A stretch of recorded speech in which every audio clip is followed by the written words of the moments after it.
என்னென்னமோ போட்டு பொருளி கிளப்பிட்டு அதை கிளப்பிட்டு ஏதோ இது வாங்கிட்டானா காசு வாங்கிட்டாங்களா, நான் காசு இது பண்ணிட்டேனா, என்னென்னமோ கிளப்பி விட்டுட்டு இருப்பாங்க. அதாவது அமைச்சர் சொன்ன மாதிரி நான் 5 ஆண்டு காலம் அமைச்சராக பணியாற்றினேன். இந்த நேரத்தில் டுபாக்கோ லாபி உலகத்திலே கொடூரமான லாபி, டுபாக்கோ லாபி. அதன் பிறகு குட்கா லாபி, அது இன்னும் மோசமான லாபி. அது பார்மசூட்டிக்கல் லாபி, எம்சிஐ லாபி. இந்த அத்துணை லாபியும் தன்னந்தனியாக எதிர்த்தவர் இந்த அன்புமணி ராமதாஸ். அத்துணை லாபிகளும் அவ்வளவு கடுமையாக எதிர்த்து என்னை எப்படியோ யார் யார் மூலமா வந்து பேசினாங்க, யார் யார் மூலமா வந்து பேசினாங்க, சமரசம் பேசினாங்க. உங்களுக்கு எவ்வளவு நான் தரோம் சொல்லுங்க, நீங்க அமைதியா இருக்கணும், வேற எதுவும் இல்லை, அமைதியா இருக்கணும். அன்னைக்கு வாங்கணும்னா எவ்வளவு வாங்கியிருக்கலாம். இந்த குட்கா லாபி மட்டும் 1000 கோடி ரூபாய் நான் தரோம் அன்னைக்கு சொன்னான். டுபாக்கோ லாபில 5000 கோடியா, எங்க சொல்லுங்க, எங்க வேணும், எப்படி வேணும். அன்னைக்கு வாங்கிட்டு என்ன வேணா பண்ணியிருந்திருக்கலாம். ஆனால் எனக்கு அது முக்கியம் இல்லை. எனக்கு பாட்டாளி மக்கள் கட்சி பேர் முக்கியம்.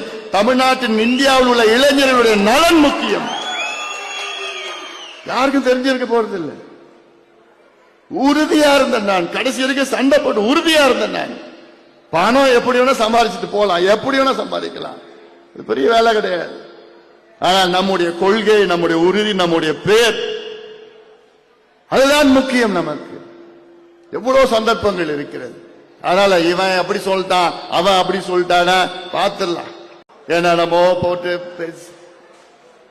பொருளி கிளப்பிட்டு அதை கிளப்பிட்டு ஏதோ இது வாங்கிட்டானா காசு வாங்கிட்டாங்களா, நான் காசு இது பண்ணிட்டேனா, என்னென்னமோ கிளப்பி விட்டுட்டு இருப்பாங்க.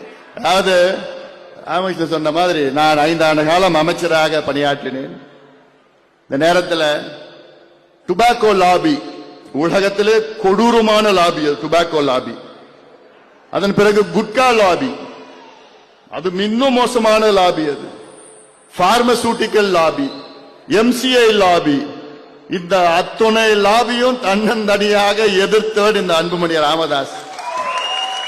அத்துணை லாபிகளும் அவ்வளவு கடுமையாக எதிர்த்து என்னை எப்படியோ யார் யார் மூலமா வந்து பேசினாங்க, யார் யார் மூலமா வந்து பேசினாங்க, சமரசம் பேசினாங்க. உங்களுக்கு எவ்வளவு நான் தரோம் சொல்லுங்க, நீங்க அமைதியா இருக்கணும், வேற எதுவும் இல்லை, அமைதியா இருக்கணும். அன்னைக்கு வாங்கணும்னா எவ்வளவு வாங்கியிருக்கலாம். இந்த குட்கா லாபி மட்டும் 1000 கோடி ரூபாய் நான் தரோம் அன்னைக்கு சொன்னான்.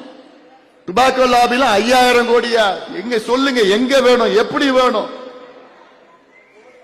அன்னைக்கு வாங்கிட்டு என்ன வேணா பண்ணியிருந்திருக்கலாம். ஆனால் எனக்கு அது முக்கியம் இல்லை. எனக்கு பாட்டாளி மக்கள் கட்சி பேர் முக்கியம். தமிழ்நாட்டின் இந்தியாவில் உள்ள இளைஞர்களுடைய நலன் முக்கியம். யாருக்கும் தெரிஞ்சிருக்க போறதில்லை. உறுதியா இருந்தேன் நான், கடைசி வரைக்கும் சண்டை போட்டு உறுதியா இருந்தேன் நான். பணம் எப்படி வேணா சம்பாதிச்சுட்டு போலாம், எப்படி வேணா சம்பாதிக்கலாம், இது பெரிய வேலை கிடையாது. ஆனால் நம்முடைய கொள்கை, நம்முடைய உறுதி, நம்முடைய பேர், அதுதான் முக்கியம் நமக்கு. எவ்வளவு சந்தர்ப்பங்கள் இருக்கிறது. அதனால இவன் அப்படி சொல்லிட்டான், அவன் அப்படி சொல்லிட்டானா பார்த்துடலாம்.